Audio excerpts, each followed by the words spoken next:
सियावर रामचंद्र की जय। मेरे प्यारे देशवासियों, राम राम। जीवन के कुछ क्षण ईश्वरीय आशीर्वाद की वजह से ही यथार्थ में बदलते हैं। आज हम सभी भारतीयों के लिए, दुनिया भर में फैले राम भक्तों के लिए ऐसा ही पवित्र अवसर है।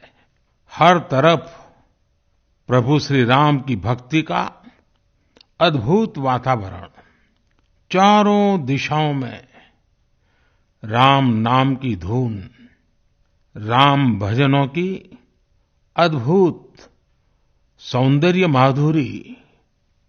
हर किसी को इंतजार है 22 जनवरी का, उस ऐतिहासिक पवित्र पल का। और अब अयोध्या में रामलला की प्राण प्रतिष्ठा में केवल 11 दिन ही बचे हैं। मेरा सौभाग्य है कि मुझे भी इस पुण्य अवसर का साक्षी बनने का अवसर मिल रहा है। ये मेरे लिए कल्पनातीत अनुभूतियों का समय है। मैं भावुक हूँ, भाव विह्वल हूँ। मैं पहली बार जीवन में इस तरह के मनोभाव से गुजर रहा हूँ।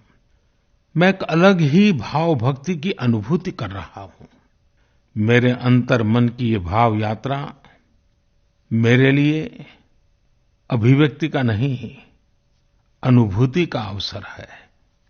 चाहते हुए भी मैं इसकी गहनता, व्यापकता और तीव्रता को शब्दों में बांध नहीं पा रहा हूँ। आप भी भलीभांति मेरी स्थिति समझ सकते हैं।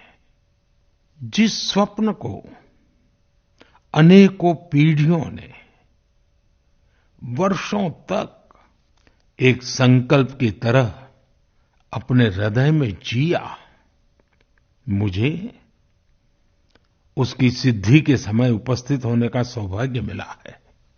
प्रभु ने मुझे सभी भारतवासियों का प्रतिनिधित्व करने का निमित्त बनाया है। निमित्त मात्रम भव सव्यसाचिन। ये एक बहुत बड़ी जिम्मेदारी है। जैसा हमारे शास्त्रों में भी कहा गया है, हमें ईश्वर के यज्ञ के लिए, आराधना के लिए स्वयं में भी दैवीय चेतना जागृत करनी होती है। इसके लिए शास्त्रों में व्रत और कठोर नियम बताए गए हैं, जिन्हें प्राण प्रतिष्ठा से पहले पालन करना होता है। इसलिए आध्यात्मिक यात्रा की कुछ तपस्वी आत्माओं और महापुरुषों से मुझे जो मार्गदर्शन मिला, उन्होंने जो यम नियम सुझाए हैं, उसके अनुसार मैं आज से 11 दिन का विशेष अनुष्ठान आरंभ कर रहा हूँ।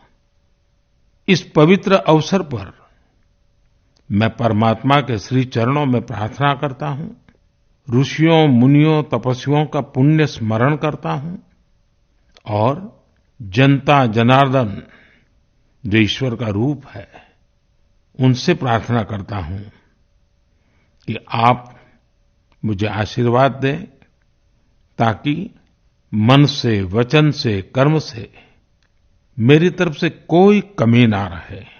साथियों, मेरा ये सौभाग्य है कि 11 दिन के अपने अनुष्ठान का आरंभ मैं नासिक धाम पंचवटी से कर रहा हूँ। पंचवटी वो पावन धरा है जहाँ प्रभु श्री राम ने काफी समय बिताया था।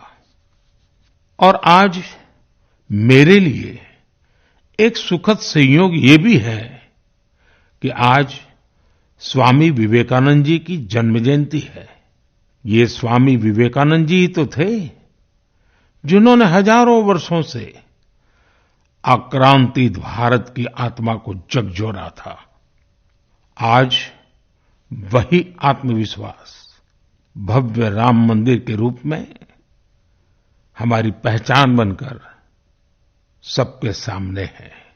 और सोने पर सुहागा देखिए, आज माता जीजाबाई जी की जन्म जयंती है। माता जीजाबाई जिन्होंने छत्रपति शिवाजी महाराज के रूप में एक महामानव को जन्म दिया था। आज हम अपने भारत को जिस अक्षुण्ण रूप में देख रहे हैं, इसमें माता जीजाबाई जी का बहुत बड़ा योगदान है। और साथियों, जब मैं माता जीजाबाई का पुण्य स्मरण कर रहा हूं तो सहज रूप से मुझे अपनी मां की याद आना बहुत स्वाभाविक है। मेरी मां जीवन के अंत तक माला जपते हुए सीताराम का ही नाम भजा करती थी। साथियों, प्राण प्रतिष्ठा की मंगल घड़ी, चराचर सृष्टि का वो चैतन्य पल, आध्यात्मिक अनुभूति का वो अवसर, गर्भगृह में उस पल क्या कुछ नहीं होगा। साथियों, शरीर के रूप में तो मैं उस पवित्र पल का साक्षी बनूंगा ही, लेकिन मेरे मन में, मेरे हृदय के हर स्पंदन में 140 करोड़ भारतीय मेरे साथ होंगे। आप मेरे साथ होंगे, हर राम भक्त मेरे साथ होगा और वो चैतन्य पल हम सबकी साझी अनुभूति होगी। मैं अपने साथ राम मंदिर के लिए अपने जीवन को समर्पित करने वाले अनगिनत व्यक्तित्वों की प्रेरणा लेकर जाऊंगा। त्याग तपस्या की वो मूर्तियां, 500 साल का धैर्य, दीर्घ धैर्य का वो काल, अनगिनत त्याग और तपस्या की घटनाएं, दानियों की, बलिदानियों की गाथाएं, कितने ही लोग हैं जिनके नाम तक कोई नहीं जानता, लेकिन जिनके जीवन का एकमात्र ध्येय रहा है भव्य राम मंदिर का निर्माण। ऐसे असंख्य लोगों की स्मृतियां मेरे साथ होगी।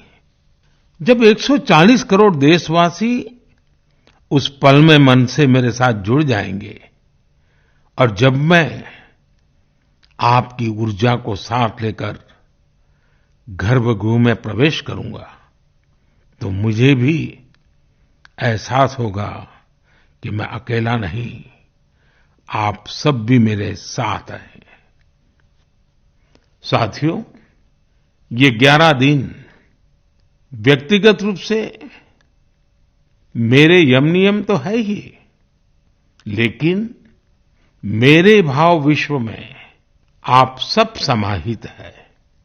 मेरी प्रार्थना है कि आप भी मन से मेरे साथ जुड़े रहें।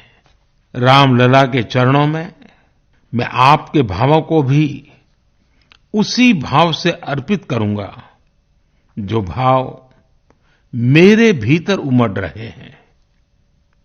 साथियों, हम सब इस सत्य को जानते हैं कि ईश्वर निराकार है, लेकिन ईश्वर साकार रूप में भी हमारी आध्यात्मिक यात्रा को बल देते हैं।